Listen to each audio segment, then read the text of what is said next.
আপনি দেখছেন news now, আমরা জানি কোনটা খবর। विश्वेंदु सेन धर्मनगर के एक लोकप्रिय नेता थे। स्पीकर विश्वेंदु सेन लेजिस्लेटिव असेंबली के सभी मामलों पर कड़ी नजर रखते थे। शनिवार को राज्यपाल इंद्रसेना रेड्डी नल्लू ने स्वर्गीय विश्वेंदु सेन के पार्थिव शरीर को आखिरी श्रद्धांजलि देते हुए यह बात कही।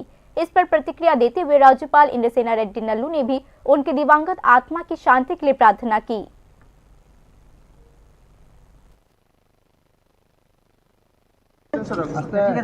विश्वबंधु सेन जी केवल असेंबली में स्पीकर के नाते ही नहीं पूरे एक बुजुर्ग आदमी हैं। 4 टाइम एमएलए रहे हैं और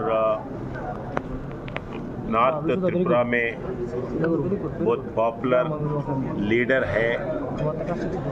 मैं कभी भी टूर पे नॉर्थ त्रिपुरा जाते हैं तो पर्सनली मिलते थे और डेवलपमेंट के बारे में, जिला के बारे में, उनके कॉन्स्टिट्यूंसी के बारे में बात करते थे।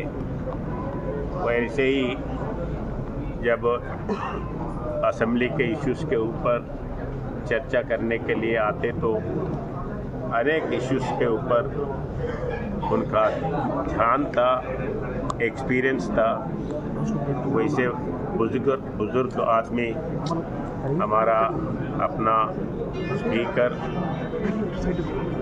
आज अपने पास नहीं है, फिर भी वो जो रूट्स इधर देखे गया है, जो स्पिरिट से काम करा है, वो स्पिरिट आगे ले जा सकते हैं। बाकी के प्रजा उनके आत्मा को भगवान शांति रखे, यही मैं भगवान से